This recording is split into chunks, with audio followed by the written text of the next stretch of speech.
Welcome to World Immigration News by Irfan.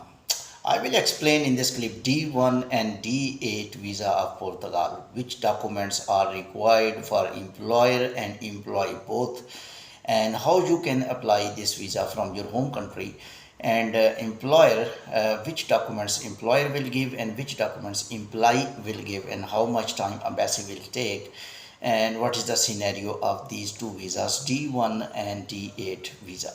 These visas are basically work permit visas, and they are employer sponsorship visa. Employer give you job contract, and employer give you job. Employer of any Portugal will offer you a job letter, and by this way you will be able to get work permit at one article 140 of Portugal. In accordance with article 140 of Portugal, you will be able to get the work permit.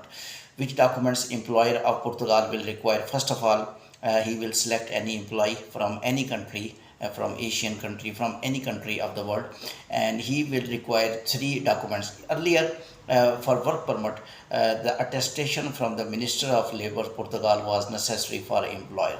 So currently, Portugal government made it very easy now. Now employer itself can grant work permit, and if employer think that this person is suitable for me and this overseas worker is suitable for my company, so he can offer job, and very easily we can give him work permit. There is no any much problem as compared to Canada, Australia, where Canada worker, if I will compare Canadian work permit is a very difficult. Canadian work permit, even company agree, company appoints you, company need to approve your employee appointment must be approved from Limia. So that will be little bit complicated and difficult processing. Sometimes companies are fed up of applying to Limia, because Limia is a department of immigration, a part of immigration, sister organization of the immigration, and that also verify a lot of things, and companies become fed up sometimes. That's why Canadian work permit becomes difficult for some time. Portugal work permit, earlier they made restrictions to approve from Minister of Labour, like Australia, trade recognition Australia. In Australia, work permit is issued by first approved by TRC, trade recognition Australia, and then work permit is approved. But here, but in Portugal case, Portugal government finish the requirement of signature from Minister of Labour. So therefore, there is no need. Only employer will select employee from overseas country, and when he will select, he will offer three documents. Three documents employer will make. This is very important. I am teach educating employers as well. Employers of the Portugal will prepare three documents. Number one, work permit. A work permit uh, must be typed in accordance with Article 14141, and it must be, otherwise it will not be acceptable. Signature by company owner, and then next one is the next document is a contract, job contract means how much salary, and how much salary, and what are the benefits you are giving to employee. This is the second document. Third, this is a declaration. This is a declaration of employee. So if this is a declaration of employee, that employee will accept your offer and you will sign. These all three documents must be signed from the notary public, Portugal. I'm not talking about for home country. These are not the documents of employee. These are the documents of employer. Employer who give job. Employer who give job. Employee who do job. So employee is sitting in India, or Nepal, or Bangladesh, or Pakistan, or in Europe, in any other European country, not in Portugal. Employer who is giving job, that is in Portugal. These three documents are being prepared by employer. Now question is that how employer will take signature of employee. Of course, online he will send documents to him, and employee will sign the declaration. Then he will send back declaration to the employer. Then employer now possess three documents. Number one, work permit signed by employer. Second one, job contract, in which salaries and job consent, and also the benefits and facilities, and the terms and conditions of the jobs are very necessary. It is 6 months, 1 month, So technically job contract consists of duration, how much salary will be paid, how much taxes will be cut, all things will be discussed in this. So this should also be sent to the employee. So employee will see all these things. You can send him photocopies, no problem. Original document you may not send to employee. I am teaching employer, and then I will tell employee who is sitting outside. Third document which you require, that is a declaration. Declaration definitely employee after reading in the home country will sign, and then he will send back to the employer. Employer, what he will do now, employer will go to the notary public signatures.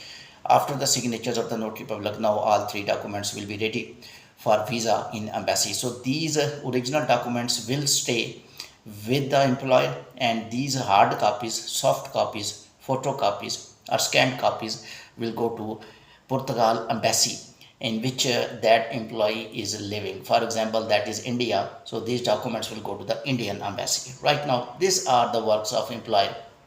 And one more point, this employer will give also work permit, these copies to the employee as well.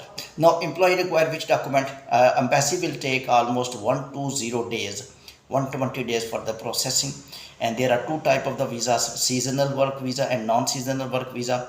D8 is the seasonal work visa, mean that embassy will grant 1 year work visa, almost 364 days. And non-seasonal work visa, the embassy will grant 120 working days, in 120 days, in which you will go to Portugal, and then you will be offered TRC card by AIMA, and you will approach AIMA. AIMA will offer you resident card after 120 days. So that is another route to get the TRC. Other person who got 1 year, he has enough time with the work permit to stay in Portugal. So D8 a seasonal, D1 is a non-seasonal. Now another point which is very important, that what are the documents which is required by employee who is living in home country. Yes, you understand. Home country mean in Pakistan, India, UK, Europe, Italy, not in Portugal, outside Portugal. He require a valid passport, and he will also submit documents of insurance, travel insurance, and he will also provide some his job, his educational documents, and also copies of these contracts. Already your employer sent to embassy, but you will also send one copy of these job consent, because employer will send to you, as employer is also sending to embassy. And better, in my suggestion, it is better that employee should also attach these three documents, because employer will give these three documents to employee. Photocopies, not original, as I told you, will stay with employer. So because sometime embassy, rush of documents in already Portugal embassy is delaying processing of applications. So if the employer documents are missed in embassy, so it's better that employee will submit these documents to Portugal embassy. Portugal embassy will verify everything from Portugal. There is nothing fake documents can be submitted. That employer will be called, and employer will be asked, did you issue this work permit? And employer will confirm, and employer will have original documents, and employer will be interviewed, and then employee will be called. Also may be called, also may not be called, but employee will be given visa on this condition. There is a 99% chance by this way, if you have work permit, better you hire you just contact any employer, or employer better you contact any employee. If both are mutually useful for both, so I think this is a mutual agreement, and this is very good for Portugal as well. If the overseas professional people who are required by employer will enter, that's the main objective of new government as well, that work permit holders and the professional people enters Portugal, so that economy of the Portugal grows. Thank you very much.